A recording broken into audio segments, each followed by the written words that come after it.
Even the Word of God, dito sa pulpito, pwede kang mag-preach na mahusay na preaching galing sa ulo mo.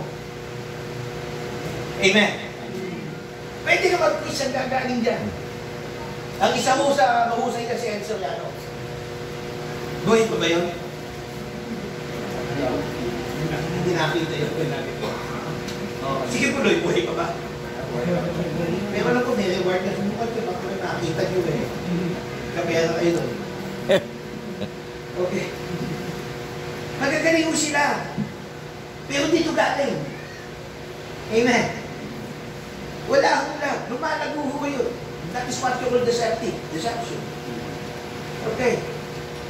Kaya napakalaga, the moment you deliver the Word of God, kailangan, nanggagaling dito sa heart.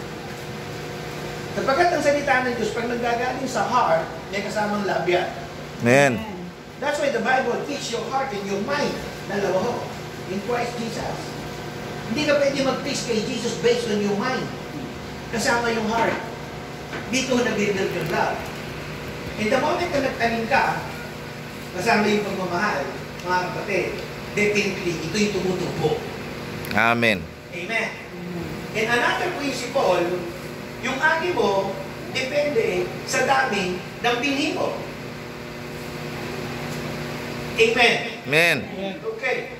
Sabi yung dito, sa 2 Corinthians chapter 9 verse 6, tandaan nyo ito, nag-ahasik ng kakaunti ay mag-aani ng Kakaunti. at nag-ahasik naman ng marami ay mag-aani ng Marami. Sabihin nyo, very simple na principle. Pag madami tinanim mo, madami anihin mo. Ang isang puting na palay, ang katapat niyan, pag tinanim mo, ang isang puting na palay, ang katapat niyan, mga kapatid, mga sandamutin. Kasi ang isang hektarya o maalim sandaan. Pag isang kaban, ang tinanim mo.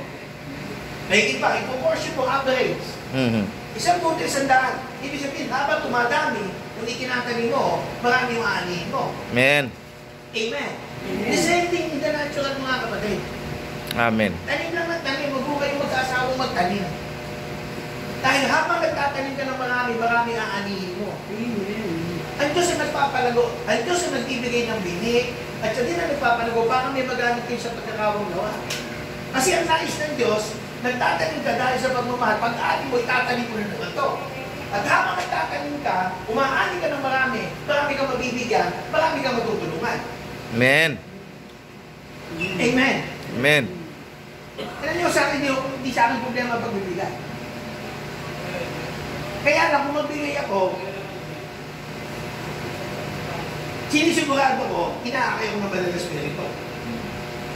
Kasi baka mamaya, maling magbigyan mo.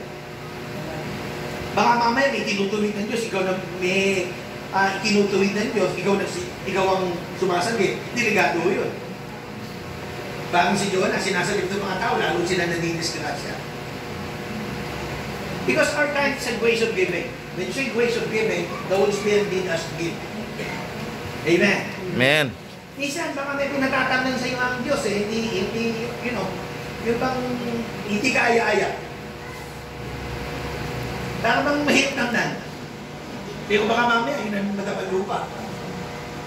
Amen o ba? Hindi lahat patatatnan sa iyo ng Diyos, pero definitely may mga specific na sitwasyon o pagkakataon na patatatnan sa iyo ng Panginoon.